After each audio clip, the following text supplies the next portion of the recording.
మన తెలుగు టీవీ ప్రేక్షకులకు మరియు వన్ టీవీ ప్రేక్షకులకు తెలుగు ఉభయ రాష్ట్ర ప్రజలందరికీ నూతన సంవత్సరాది ఉగాది శుభాకాంక్షలు. ఆనాడు పేదోడి కోసం పుట్టిన ఏకైక పార్టీ తెలుగుదేశం పార్టీ. దివంగత నందమూరి తారక రామారావు దమ్మున్న తెలుగుదేశం పార్టీని స్థాపించడంతో పాటు కేవలం 9 నెలల్లోనే అధికారంలోకి తీసుకువచ్చిన ధీరుడు అన్న ఎన్టీఆర్. ఆయన బాటలోనే నడుస్తూ చంద్రబాబు నాయుడు టీడీపీ పార్టీని ఒక మొనగాడిలా నిలబెట్టారు అని ఎమ్మెల్యే డాక్టర్ బివి జయనాగేశ్వరరెడ్డి అన్నారు. శనివారం తెలుగుదేశం పార్టీ 43వ ఆవిర్భావ దినోత్సవం కార్యక్రమంలో స్థానిక తెలుగుదేశం పార్టీ కార్యాలయంలో ఎమ్మెల్యే బీవీ కార్యకర్తలు, నాయకులు నడుమ పార్టీ జెండాను ఆవిష్కరించి దివంగత ఎన్టీఆర్, మాజీ మంత్రి బివి మోహన్ రెడ్డిల చిత్రపటాలకు పూలమాలలు వేసి ఘన నివాళులు అర్పించారు.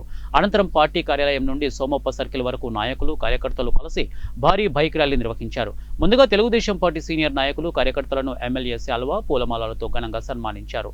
ఎమ్మెల్యే బీబీ మాట్లాడుతూ కార్యకర్తల సంక్షేమం, కోటి సభ్యత్వాలతో 3000 కిలోమీటర్ల పాదయాత్ర చేసి కూటమిని అధికారంలోకి తీసుకురావడానికి ఎంతో కృషి చేసిన వ్యక్తి రాష్ట్ర మంత్రి నారా లోకేష్ అన్నారు. ఎమ్మిగనూరు అభివృద్ధిలో పద్మశ్రీ మాచాని సోమబ్బకు నిజమైన వారసుడు నా తండ్రి మాజీ మంత్రి బివి మోహన్ రెడ్డి ఎమ్మిగనూరులో అభివృద్ధిని పరుగులు పెట్టించారని తెలిపారు. ఆనాడు ఎన్టీఆర్కు మొదట శిష్యుడుగా బివి మోహన్ రెడ్డి ఉంటే ఈనాడు చంద్రబాబు, నారా లోకేష్ల ఆశీర్వాదాలతో అదే బాటలోనే తాను కూడా పయనిస్తున్నట్లు బివి స్పష్టం చేశారు.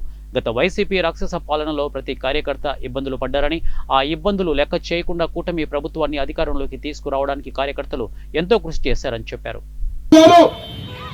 ఏ ఒక్క చిన్న కార్యకర్త కూడా కష్టం రాకుండా సంక్షేమ పథకాలే కావచ్చు, ఏ కార్యక్రమం కూడా ఎమ్మిగనూరు నియోజకవర్గం నుంచి ఒక్క ఇబ్బంది వచ్చిందంటే ఒక్క మెసేజ్ పెడితే వెంటనే చేసేటువంటి అదృష్టం, భాగ్యం నా తండ్రి బివి మోహన్ రెడ్డి గారి కొడుకుగా ఆ కుటుంబానికి ఉన్నటువంటి సాన్నిధ్యం ముఖ్యమంత్రిగా నారా చంద్రబాబు నాయుడు గారు ప్రత్యేకంగా మన ఎమ్మిగనూరు నియోజకవర్గం మీద ప్రత్యేకమైన దృష్టి పెట్టి పార్టీ కార్యకర్తలే కావచ్చు, ఏదైనా కానీ చంద్రబాబు నాయుడు గారు నోట్లో వచ్చిన మాట నన్ను అభ్యర్థిగా ప్రకటిస్తూ జయనాగేశ్వరరెడ్డి డిఎన్ఏలోనే తెలుగుదేశం ఉంది అని చెప్పిన మాట జీవితాంతం మరవను అని చెప్పి తెలియజేస్తున్నాం. రేపటి నుంచి ఎమ్మిగనూరు నియోజకవర్గం మొత్తం గ్రామం, వార్డు మళ్ళీ వస్తున్నా. గడ్డ మీద కూర్చొని ఆ రోజు మనం నిరాహార దీక్షలు చేశాం.